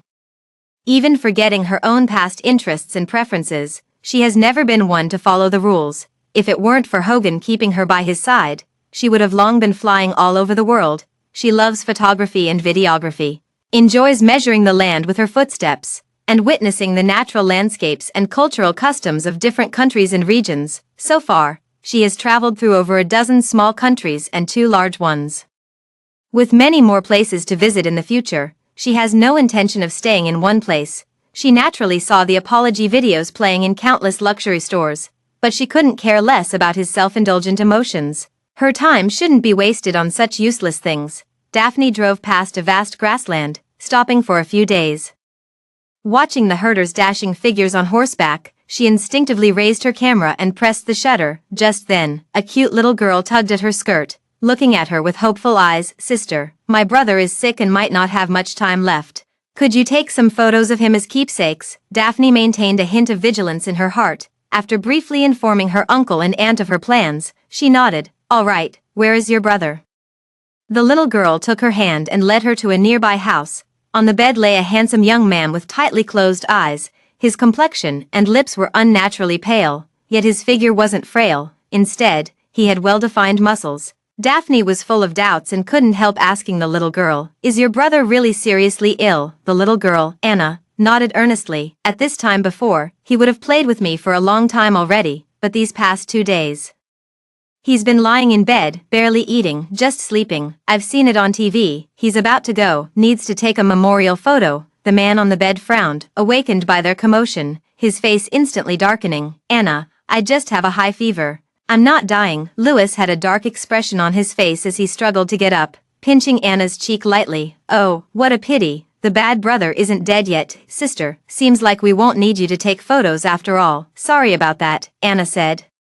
Still looking somewhat disappointed, Louis quickly apologized as well. I'm sorry. My sister Anna loves to fool around and disturbed you. I'm Louis. If you need any help, feel free to ask me. Daphne shook her head indifferently. It's fine. I was planning to stay here for a few days anyway before leaving. You should rest well since you're sick. Louis, who had already improved a lot after taking the medicine, blushed and immediately rushed to wash up. After washing up, he specially prepared some local specialty dishes to bring to Daphne. For 2 consecutive days, Louis and Anna, while bickering, accompanied Daphne on a tour of the vast grassland. On the night before her departure, the 3 of them lay on the grass gazing at the stars. Louis struggled internally for a long time before finally unable to resist asking the question weighing on his mind. Daphne, do you really have to leave this place? Could you stay, for me?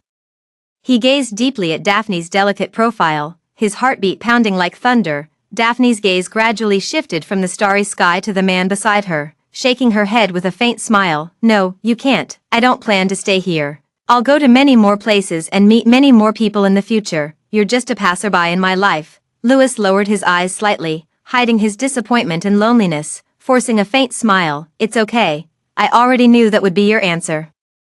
I just couldn't help but try one more time. But if you won't stay, can I walk with you for a while, accompany you for some time, and when you're ready to leave this country, we'll part ways and return to our original paths? Having said that, he nervously stared at her. Awaiting her answer, Daphne pondered for a moment before nodding. Okay. Hearing this answer, Louis couldn't help but let the corners of his lips curl upward. He instinctively moved to cover Anna's eyes, only to find she had already fallen asleep at some point, so he quickly leaned in to kiss Daphne's lips. A fleeting touch before pulling away, hastily adding, "This was my first kiss, you can rest assured." Daphne subconsciously wiped the corner of her lips, feeling a sweetness reminiscent of past love. They held each other and watched the stars all night. Without saying a word, the next day, Louis drove Anna to her parents in the city, then embarked on a sightseeing journey with Daphne. When leaving the country, Daphne felt a tinge of sadness at parting, but she didn't look back, immediately starting the next leg of her journey, unaware that the country had gained one more heartbroken man. After traveling through countless countries and briefly experiencing numerous relationships, Daphne felt somewhat weary. Noticing the calendar on her phone showed New Year's Day was just 2 days away, she decided to reunite with her uncle and aunt's family in Country A. As soon as she arrived at her uncle's doorstep, Daphne spotted a snowman standing outside. Hearing the sound of a rolling suitcase behind him, the snowman Hogan finally moved, shaking off the snowflakes from his body. The moment he saw Daphne, he couldn't help but tear up. Daphne, I've been waiting for you for so long, and finally you're here. His voice was hoarse, his throat somewhat dry, and his eyes brimmed with indescribable exhaustion. Daphne slightly furrowed her brows. She had left him behind in her memories for too long, with new faces constantly appearing around her, to the point where she almost didn't recognize who he was. After a long silence, she belatedly recalled his name. Hogan, it really has been a long time. If you're still here to apologize, you might as well leave early. I don't have time to listen to your nonsense. And whether you atone or not has nothing to do with me. Her tone was particularly cold, not even glancing at him as she pulled her suitcase and threw herself into her aunt's embrace. Her aunt kept checking her all over, beaming with joy. A bit tanned, but you look much healthier. Haven't lost weight. Good, good. Seems like you had a great time out there. Of course, I had a great time. This suitcase is full of gifts for all of you, including ones for my younger brother and sister. Take them out and see if they like them." As she spoke, Daphne handed the heavily packed suitcase to her aunt. Her uncle quickly took the remaining suitcase from her and called the 2 children over to help. The younger siblings thanked her with smiles, and the whole family was filled with joy, as if they had endless things to talk about. Daphne, Daphne, Hogan called out to her several times with reddened eyes, but received no response. Persistently, he stepped into the Kane household, followed Daphne, forcibly grabbed her hand and embraced her. "Daphne, you can't be so cruel to me. To win you back, I broke my leg, my arm, endured 3 days and nights of torture in the water dungeon, and even went to the hospital to experience the pain of childbirth and the torment of losing a child. I've tried my best to understand everything you went through. I'm begging you, give me one more chance, okay?" He held her tightly, as if wanting to crush her into his very bones, never to be separated again. He deeply inhaled her unique scent. So overwhelmed with emotion he was nearly driven mad. "Do you know, this past year, I've been driven almost to insanity? I've apologized to you countless times in my dreams, searched for you every day in reality, and apologized endlessly. I just wanted to win you back. Hogan, are you incapable of understanding human speech?" Daphne pushed him away coldly with force, her heart filled with disgust. With a sharp slap, she struck him hard across the face. "I told you, I won't forgive you. Your atonement and apologies mean nothing to me. Who you like or dislike has nothing to do with me. All I want is to never have you in my life again." The cold indifference in her eyes deeply wounded Hogan's heart. For a fleeting moment, he seemed to catch a glimpse of her and himself from their past lives. Suddenly, his body was taken over by the Hogan from his past life. Hogan grabbed Daphne's hand and pulled her into the garden. "I know you've been reborn, so have I." Daphne had been struggling to leave, but stopped in her tracks the moment she heard those words. With a complicated expression, she asked, "So what are you trying to say? If it's still those apologies, there's no need to say them again. I don't want to hear them, and I don't want to forgive." Hogan shook his head. "I just want to tell you that in our past life, you weren't the only one tormented by pain. I suffered just as much. After you and the child died, I committed suicide in front of your grave. I hated you, but I also hated myself, so I took my own life. I repaid what I owed you with my life, so, can you try to forgive me?" Hearing this, Daphne was momentarily stunned. The long-buried memories of her past life flooded back into her mind, and all her pain echoed relentlessly. She found the words of Hogan from her past life utterly laughable. "Ha!" Daphne let out a cold laugh, her eyes reddening. "Hogan, are you joking with me? You don't actually think a few words of regret and pain would make me forgive you, do you? What does your suicide have to do with me? What you owe me and the child, even your life could never repay it. I told you more than once back then, Gloria's death was just an accident. I didn't want it either.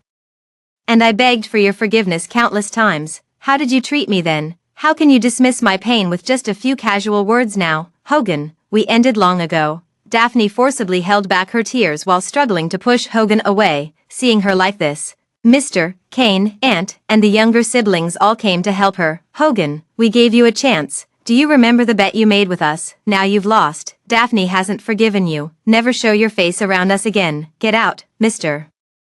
Kane and his wife shouted angrily at Hogan. The younger brother and sister also glared furiously at Hogan several times. "Mr. Hogan, the Kane family doesn't welcome you. Get out now, or we'll beat you up." Anyone who bullied Daphne doesn't deserve to set foot in the Kane family ever again. Being protected by so many people, Daphne felt warmth in her heart, and tears finally couldn't help but fall. Even if her parents weren't around, she wouldn't be alone. And her world didn't revolve solely around Hogan. Mr. Kane and her aunt drove Hogan out, and no matter how he knocked on the door or apologized, no one responded. Seeing that he still wouldn't give up, Daphne temporarily unblocked him and sent him intimate photos of herself with several different boyfriends from her phone album. Among these boyfriends, there are all kinds of styles: gentle and considerate, domineering and strong, proud and noble, each one outstanding in every way, of course. With each one, she genuinely invested her emotions, unlike Hogan, who sought countless substitutes. After successfully sending all the photos, Daphne added one final message: "I've already started a new life, you're long in the past." After sending it, she blocked and deleted him once again. Outside the door, Hogan saw those photos and was so furious that he suddenly spat out a mouthful of blood. The expression on his face kept changing as the two Hogan-s repeatedly fought for control of the body. Yet, upon seeing that photo, the pain in both body and mind was doubled. Cough, cough, he spat out another mouthful of blood, merely wiping it away haphazardly before fixing his gaze intently on the photo of Daphne. "Daphne, you promised you'd only love me in this lifetime. How could you just go back on your word?" Before he could finish speaking, he could no longer hold on and completely passed out. Countless fragmented memories flashed through his mind, memories from 2 lifetimes continuously intertwined and merged, and the two Hogans completely became one. Yet, the pain in his heart did not diminish in the slightest. When he opened his eyes again, Hogan was already lying in a hospital bed. However, standing by the bedside was someone who looked strikingly similar to him, yet considerably younger. The young Hogan couldn't control his emotions and punched him in the face, venting his inner rage. You know what? One moment I was looking forward to the engagement party with Daphne, fantasizing about never being apart from her, spending a lifetime together. And the next moment I dreamed of two different tragic endings. You clearly know how much your younger selves loved Daphne. So how could you possibly betray her? What's so great about that Gloria anyway? Daphne was right not to forgive you. Even if it were me, I would never forgive you either. Little Hogan punched wildly with bloodshot eyes. If killing his future self could change everything, he wouldn't hesitate for a second. Yet reality couldn't be that simple. Even his presence here was already an exception. After countless strikes, little Hogan finally stopped. Hogan had hollow eyes and a face full of despair. After a long while without feeling pain, he actually felt somewhat unaccustomed to it. Why did you stop? The me from both lifetimes was indeed at fault and deserved punishment. Keep going. He closed his eyes indifferently, letting the other party do as they pleased. Little Hogan looked disdainful and said coldly, I'm running out of time. I can't waste any more of it on you. I need to see Daphne. I want to tell her that the 18-year-old Hogan loves her deeply, that he's the one who loves her most in this world, but you are not. As soon as the words fell, little Hogan disappeared before Hogan's eyes. Hogan stared blankly out the window, absent-mindedly pressing on the wound on his face. It hurts. The appearance of my younger self wasn't an illusion. He struggled to curl the corners of his lips, forcing a smile uglier than tears. On the phone beside him, Daphne's photos with another man were still displayed, blindingly painful, yet he couldn't help but think, when she saw him with another woman in their past life. Her heart must have suffered this same agony. Every pain she once endured, he was now experiencing one by one. But Hogan knew Daphne would never forgive him again. He was wrong in so many ways, so many times. The wounds on his body could still heal, but the scars in his heart would never fade. After a long silence, he checked out of the hospital early and returned to his home country, going to the basement to take a look at Gloria. Gloria had lost a significant amount of weight, almost reduced to a skeleton. Her old wounds would heal only for new ones to appear, leaving her with hardly any chance to catch her breath. Even when she saw Hogan appear, she was too numb to react. Hogan waved his hand, signaling the bodyguard to let her down. Gloria, from now on you're free. I'm letting you go. Hearing these words, Gloria's eyes slowly lit up with a glimmer of hope, yet in the next instant, his tone took a sharp turn. However, you still owe me one thing. Once it's returned, there will be no further connection between us. Gloria froze for a moment, then lowered her head unusually slowly, clutching her waist and abdomen. No, I'll die without my kidneys. Please, don't take my kidneys. Okay, she cried uncontrollably, completely losing her composure, desperately kneeling and kowtowing in plea. But Hogan showed no mercy, only directing the bodyguards to proceed. With a sudden thud, Gloria was knocked unconscious and sent to the hospital. After her kidney was taken, she could only rely on dialysis to survive temporarily. The bodyguard, still following Hogan's orders, stuffed a wad of cash into her hand. Consider it as the payoff for all these years she's stayed by his side, completely severing any possibility between him and her. Meanwhile, across the ocean in Country A, the Kane family's villa, Daphne had just woken up when she saw a somewhat familiar yet unfamiliar figure sitting by her bedside. Hogan, she sounded both doubtful and alarmed. The young man before me appeared much more youthful, his eyes still holding a trace of innocence and sincere affection. Before Daphne could figure it out, young Hogan spoke up decisively. It's me, yet not me. I'm the 18-year-old Hogan, not the current Hogan. His gentle eyes and brows carried an indescribable sadness. Little Hogan held Daphne tightly in his arms, rubbing against her with all his might. Daphne, the 18-year-old me loved you deeply, loved only you. I want to apologize on behalf of my current self, but I hope you won't forgive him. If the life you're living now makes you happy, then keep going. I love you, and I only want to see you happy and joyful, even if the one who brings you that happiness and joy isn't me. Feeling the warm tears on her neck, her whole body went numb, and her nose tingled with emotion. She knew very well how much Hogan loved her at 18, and how possessive he was back then. Being able to say these words was enough proof that he truly cared for her, that he wasn't just coaxing her or lying to her. Daphne couldn't help but shed tears as well. Hogan, why can't you love me the way you did when you were 18? I could always do it before. Why can't you? I'm sorry. I don't know. I've already taught the current Hogan a lesson. He won't bother you anymore. Little Hogan let out a few deep sighs, only managing to utter this single dry sentence. The two embraced tightly, sharing warmth for a long while. Little Hogan looked at the sun outside the window, knowing his time here was running out, and intertwined his fingers with hers. Daphne, can 18-year-old me spend one last day dating you? After today, I'll return to my original timeline. Daphne nodded, holding back tears. She changed her clothes and went out with little Hogan. Although it's the new year, there isn't much festive atmosphere in a foreign land. Daphne and Hogan didn't seem to mind either. They were just like any ordinary couple on the street, holding hands, strolling around, dining at a romantic restaurant, shopping, and taking photos. Spotting a handmade jewelry shop, Hogan pulled Daphne inside. Each chose a plain silver ring design and began hammering away, shaping them according to their own ideas and visions. Before long, a pair of somewhat rough rings appeared before the two of them. Each ring was made to fit the other's size. Though the design and craftsmanship were rather crude, neither of them minded. Little Hogan held up the women's ring, knelt on one knee, and somehow produced a flower out of nowhere, handing it to Daphne as he said with utmost sincerity, "Daphne, will you marry me?" seeing his hands trembling uncontrollably.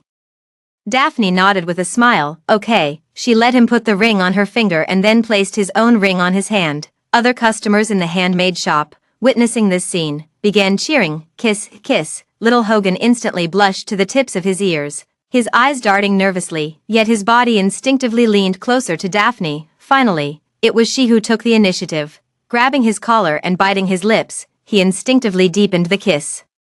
Their lips and tongues entwining endlessly, as if they could kiss until the end of time. However, little Hogan restrained himself and pulled away, taking Daphne's hand to walk her home. "Daphne, it's getting late, you should go home now. You're leaving, aren't you?" Daphne clutched the corner of his clothes reluctantly. The current Hogan may be at fault, but the 18-year-old Hogan is blameless. Yes, little Hogan, though unwilling, forcibly pried her fingers open. He could feel his body growing weaker. He was out of time. However, at that moment, a car nearby lost control and came crashing toward Daphne and little Hogan. Daphne, little Hogan's pupils constricted sharply, with almost no time to think. He pushed her away with all his strength, using his body to shield her from all harm. With a loud bang, he was sent flying, yet there was no blood on his body, because his body was beginning to dissipate inch by inch. "Hogan, Hogan, don't go!"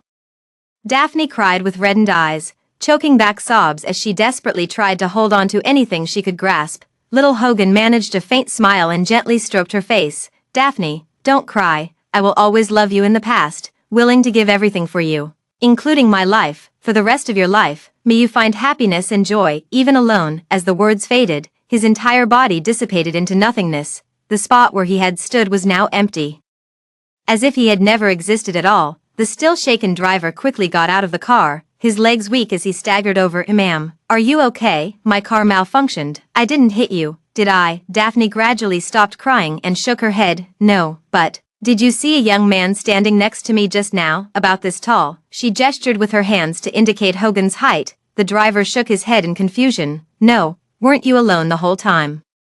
Where was there such a tall young man beside you?" "All right, thank you." After expressing her gratitude, Daphne returned home somewhat disheartened. Seeing that she didn't press further, the driver also left, looking at the freshly polished ring in her hand. Daphne knew that the 18-year-old Hogan had truly returned. At that moment, she suddenly felt dizzy and lightheaded. After barely recovering, an extra memory surfaced in her mind. At the age of 18, Hogan suddenly disappeared for a whole day, and she couldn't find him no matter how hard she tried. The next day, he returned looking extremely pale and weak, wearing a ring on his hand. At that time, Daphne was jealous and refused to talk to Hogan for several days in a row. It wasn't until he told her that he had gone to the future to see her and spent a day on a date with her that she reluctantly let him off, though she still found it hard to believe. However, Daphne grabbed Hogan by the collar and warned him, "No matter what happens to you this time, if you ever dare to betray me in the future, I will leave your side forever and make sure you can never find me again." Hogan panicked intensely, holding her tightly and swearing all kinds of promises. Yet, as time passed, what was meant to happen still remained unchanged. Even this vow, this promise, was forgotten by them. Daphne felt a mix of emotions as she clutched the ring, thinking Hogan must have recalled this memory by now too. However, this relationship was already in the past, with no chance of reconciliation left. So what if he briefly came at the age of 18? Everything would still have reached this point. Therefore, when it's time to cherish and enjoy, truly savor it without leaving regrets, that's enough. Daphne serenely sealed away that ring, gazing at the world map as she planned her next destination, ready to embrace a new life and different passers-by.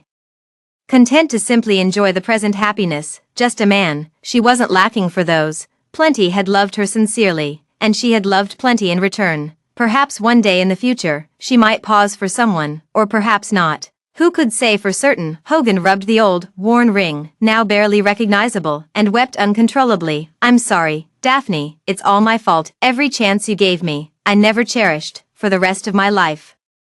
I'll prove with actions that I won't love anyone else, only you. So the next day, Hogan transferred all his assets to Daphne, eliminating any chance of regret. Of course, he never considered leaving the capital city again. He completely renovated their villa, erasing all traces related to Gloria and restoring it to its original state. When he lived with Daphne, for the rest of his life, he would live alone in the home filled with countless memories of them, never seeing her again. The end.